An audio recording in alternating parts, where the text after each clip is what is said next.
lahirnya dari karakter yang baik. Nah, jadi tidak cukup dengan pintar atau pandai saja.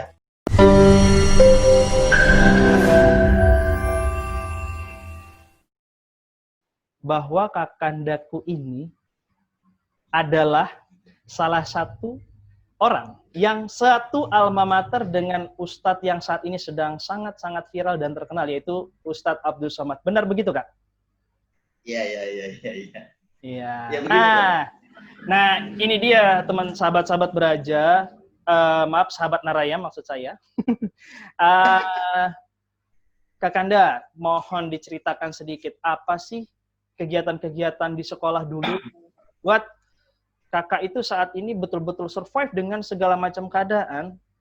Dalam hal kegiatan di kepramukaan ini dulu tuh seperti apa untuk di sekolah, Kak? Kegiatan sekolahnya seperti apa? Ya, jadi kalau saya menangkap pertanyaan Kang Ical ini mungkin basic di menengah ya. Jadi ya. Kebetulan sekolahnya madrasah sih Kang Ical. Wow. Setingkat SMP itu kita Madrasah Sanawiyah Mualimin namanya. Kebetulan Madrasah Sanawiyah Mualimin. Iya. Siap Kang. Kang Ical pernah main ke situ. Oh iya. Siap. Iya. Ketemunya kayaknya di situ tuh. Iya. Dari Bekasi ke Medan ketemu Galau gitu ya. Iya. Ya, jadi di Madrasah Sanawiyah Mualimin itu Al-Wasliyah ya. Al-Jamiyah Wasliyah. Disitulah saya lebih mengenal soal yang dalam tentang pendidikan karakter, karena kita memang bukan hanya diajarkan mengkaji kitab kuning, kitab Turas. Kitab kuning itu bahasa Arab tapi nggak ada barisnya kan. Waduh. Jadi dibilang santri sih kita nggak berani nyebut kita santri. Wow. Tapi ya, alhamdulillah kita belajar yang begitu-begitu. Wow. Artinya memang kita dipersiapkan untuk akan datang diterjunkan ke masyarakat. Jadi ini sejalan sebenarnya dengan pendidikan kepramukaan yang kita dapatkan. Tidak asing kalau kita mendengar bahwa saat penggalang kita ada janjinya itu kan di Trisatya itu. Kita dipersiapkan bahwa kita mempersiapkan diri ikut serta membangun masyarakat, mempersiapkan diri pertama. Jadi kalau kita hari ini sudah di anggota dewasa kan sama itu seperti penegak, kita sudah ikut serta kan membangun masyarakat itu. Artinya di madrasah kita juga begitu. Saya 3 tahun di Sanawiyah Mualimin, kemudian 3 tahun berikutnya melanjutkan ke jenjang menengah sederajat di Madrasah Aliyah Mualimin. Nah ini tadi yang saya sebut atau Kang Ical tadi menjelaskan bahwa alma maternya Al-Ustadz Al-Mukarram Abdul Somad LCMA. Ya abang kelas lah begitu. Cuma beliau tamat, saya baru masuk begitu. Oh begitu. Jadi, ketika beliau viral, kemudian kita melihat di data buku induk kita, dan dalam setiap beberapa kali ceramah beliau juga menyampaikan dengan bangganya beliau bahwa beliau itu salah satu tipikal orang yang tidak melupakan sejarah. Dan itu juga pesan yang menohok bagi saya, bagi kita semua harus jangan pernah melupakan tempat yang membesarkanmu, karena itu sejarah hidupmu. Kalau saya menyebutnya hari ini ya, besar dan membesarkan. Di mana kita pernah besar, maka hari ini gantian kita juga harus membesarkan. Maka Kang Ical, lebih kurang dari tahun 2000 saya selesai dari Madrasah Aliyah Mualimin Unifa, sampai hari ini tahun 2020 saya mengabdi di madrasah saya. Jadi dengan berbagai aktivitas kesibukan di luar itu tidak menyurutkan keinginan saya untuk tetap bertahan sebagai tenaga pendidikan di Madrasah Mualimin ini. Jadi hari ini juga masih saya berada di Mualimin. Begitu. Mudah-mudahan termotivasi. Ya. Ya, saya menjadi penasaran gitu. Kemarin itu sempat ada pembahasan mengenai latar belakang pendidikan dari Al-Ustadz Abdul Somad LCMA, dan yang betul-betul membuat satu kebanggaan adalah ternyata tempat saya singgah dulu adalah tempat yang betul-betul mendidik putra-putri yang siap menghadapi segala macam situasi.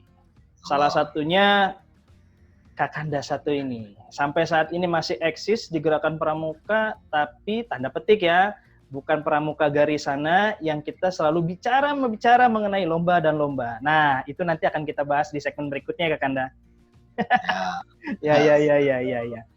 Lalu Kak, itu kan tadi dari sekolah ya, dari pendidikan atau kegiatan di sekolah untuk belajar mungkin ya, lebih ke belajarnya. Nah untuk pendidikan di kepramukannya sendiri Kak, untuk di zaman-zaman dulu jadi peserta didik, waktu zaman masih muda lah gitu Kak. Gimana tuh Kak kegiatannya? Ini juga masih muda Kak. Oh iya. Ya, tadi kenalan kita di awal saya menyinggung bahwa saya pramuka dari Siaga, tapi nggak lama. Saya di Siaga tidak sampai mengenal mula batu apalagi tata, ya boro-boro jadi Siaga Garuda ya. Jadi di Siaga itu saya tidak lama. Oh iya. Di Madrasah Sanawiyah Mualimin lah jatuh cinta banget sama pramuka, gitu. Ya, jadi di Sanawiyah Mualimin itulah saya jatuh cinta banget sama gerakan pramuka. Jatuh cinta kali. Kalau jatuh kali. Iya. Oh, Medan harus pakai kali ya. Kali. Ini mungkin sahabat Naraya bingung tuh, kali. Oh iya. Berarti jatuh cinta kali. Oh iya. Tapi di Medan masih banyak kali itu, Kak? Gimana? Mas, di Medan itu berarti masih banyak kali ya, sehingga kalimat-kalimat itu harus pakai kali. Banyak kali. Iya. Oke, lanjut Kak, lanjut. Itulah ketemu dengan apa ya? Dulu kan masih kental dengan istilah senior ya. Jadi kakak pembina pramuka kita dulu juga tidak melulu yang dalam tanda kutip tua-tua, tapi masih SMA sudah ikut membantu membina gitu, membantu kakak-kakak pembinanya. Jadi kita ketemu dengan mereka-mereka yang sebenarnya usianya nggak jauh dari kita. Nah di situ yang jadi catatan bahwa ini boleh ya sambil kasih pesan moralnya ya. Siap Kak, siap. Jadi gerakan pramuka ini kan diisi oleh anggota muda tuh, kaum muda. Iya. Kalau kita para pembina atau para pelatih tetap ngotot nyolot dengan pemahaman atau gaya kita yang tua, maka sampai kapanpun kita akan sulit menggerakkan, memahamkan, menyampaikan pesan-pesan kebaikan terhadap mereka yang muda-muda. Kalau boleh saya sebut begini nih, agar diterima oleh mereka peserta didik itu, kita harus masuk ke dunianya secara kafah, menyeluruh. Artinya gini, ketika kita bermain dengan Siaga, ya kita jangan ragu-ragu untuk menjadi seorang anak kecil yang siap bermain-main gitu loh. Itu, jadi catatannya kita harus punya hobi main kayak gitu. Atau ketemu dengan adik-adik penggalang, mereka senang nih nyanyi misalnya, kita juga harus punya hobi bernyanyi di situ. Maka kalau kita para pembina pramuka, penggiat kepramukaan nggak suka atau nggak bisa atau malah anti sekali mungkin berdendam bahwa gerakan pramuka ini nilai-nilai pendidikannya juga ada di lagu-lagu loh Kak. Jadi lagu-lagu yang mengandung unsur pendidikan. Nah itu maksudnya secara total kita masuk ke dunia mereka senang nyanyi, kita nyanyi. Atau mereka mau main, kita main. Jadi kita senang bercerita, kita senang nyanyi, kita senang main. Itu salah satu atau beberapa hal syarat bagi kita para penggiat kepramukaan agar diterima tuh.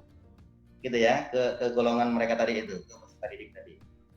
Nah di situ, jadi jatuh cintanya dari saat penggalang, terus nggak putus sampai penegak laksana lah. Jadi saya dulu memang tidak pernah sampai jadi pramuka Garuda, nggak kayak sampean tuh Kang Ical Garuda, salut. Aduh. Jangan bahas ke situ, Ya, tapi ada kebanggaan Kang, kebanggaan hari ini kita yang tidak pernah pramuka, tapi hari ini alhamdulillah saya sudah mengantarkan peserta didik saya beberapa orang menuju lintasan Garudanya.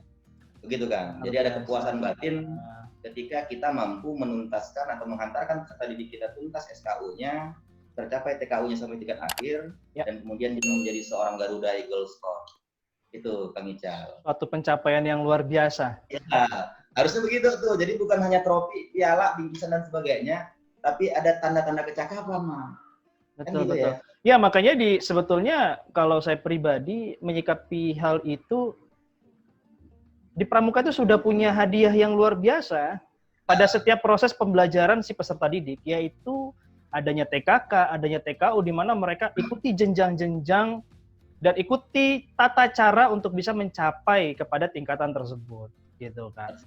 Nah, tadi tuh ngomongin Pramuka Garuda, di segmen berikutnya kita akan juga ngomongin Pramuka Garuda. Kenapa? Nah, banyak berarti segmennya ya. Asik. Ngajar Son. Ya. Kenapa saya tertarik untuk bicara mengenai Pramuka Garuda? Karena terus terang Kak, saat ini di beberapa daerah untuk pencapaian Pramuka Garuda itu begitu mudah. Bahkan ya bisa kita bilang itu hanya skala formalitas mungkin seperti itu Kak. Jadi mungkin kita perlu nanti membahas mengenai bagaimana sih seharusnya pencapaian Pramuka Garuda itu ditempuh sampai dengan betul-betul kita menciptakan sesosok Pramuka Garuda yang punya kata-kata setia, siap, sedia. Dan itu sepanjang hayatnya sampai dia memang betul-betul bukan lagi menjadi seorang anggota, melainkan sudah menjadi pramuka dewasa seperti itu ya Kak ya. Jadi kita punya segmen itu nanti ya Kak. Luar biasa. Ya sahabat Naraya, kita cukup panjang dan ini ceritanya agak ngalor ngidul karena pertemuan pertama, karena saya berharap ini menjadi pertemuan yang menimbulkan banyak tanda tanya karena banyak kata-kata dan banyak pertanyaan yang ngalor ngidul tadi. Jadi kita akan bertemu lagi dengan Kakanda yang satu ini di segmen-segmen berikutnya. Ya, kita akan bicara mengenai pramuka itu sedalam-dalamnya karena ya terus terang Kak, tadi saya sampaikan jangankan kalangan peserta didik. Saya saja selaku pembina itu masih merasa butuh penyegaran-penyegaran. Kenapa perlu penyegaran? Karena kita tidak punya tolak ukur. Apa itu tolak ukur?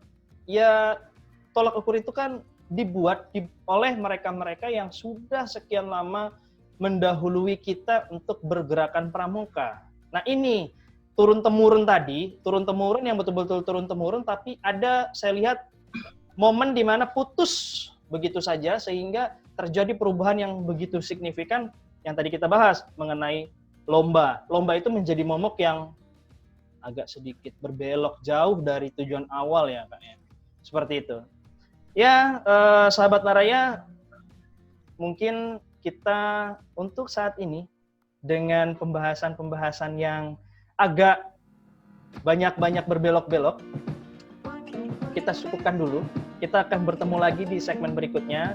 Terima kasih banyak Kakanda, terima kasih banyak Kak Abdi, dan kami berharap dari Naraya Channel berharap untuk Kakanda untuk bisa hadir di segmen-segmen kami yang berikut. Allah. Kalau boleh satu quotes untuk penutup. Siap. Jadi, ini kan apa ya, harus inspirasi katanya kan. harus inspirasi. Betul. Ya. Jadi di pramuka itu kan kental sekali, familiar sekali dengan lagu di sini senang, di sana senang. Ya. Itu saja sudah merupakan sebuah pesan yang turun temurun dari masa dahulu kala sampai hari ini. Maka kalau boleh pesannya hari ini adalah setiap kita cobalah untuk jadi orang yang menyenangkan. Karena ketika kita menyenangkan orang lain, itu pasti menyenangkan bagi diri kita sendiri. Karena kebahagiaan itu adalah bisa membahagiakan orang lain gitu ya. Jadi mudah-mudahan ketika itu kita lakukan, maka tujuan paling akhir itu kita peroleh apa itu Kak? Hidup bahagia, matinya bahagia kan. Itu. Subhanallah. Amin. Masya Allah. Mohon izin, maaf kalau ada salah-salah kata ya. Siap Kakanda. Siap. Terima kasih banyak Kak Abdi. Terima kasih atas waktunya, terima kasih atas ilmunya yang sangat-sangat berharga. Dan semoga sahabat Naraya semuanya bertanya-tanya. Lebih banyak lagi pertanyaannya nanti di kolom komentar. Tanya sebanyak-banyaknya.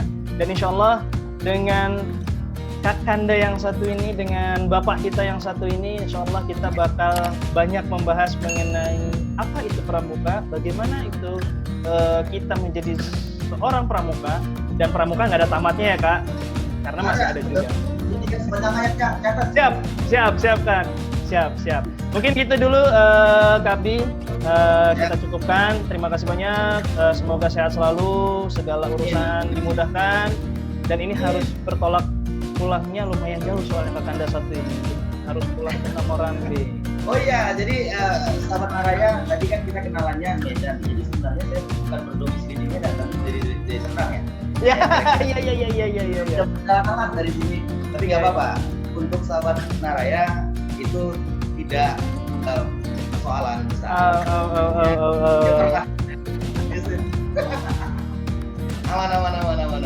Siap. Terima kasih banyak Kak Abdi. Kita cukupkan. Nanti kita sambung di segmen-segmen berikutnya. Saya akhiri. Assalamualaikum warahmatullahi wabarakatuh. Assalamualaikum warahmatullahi wabarakatuh. Salam Pramuka. Salam.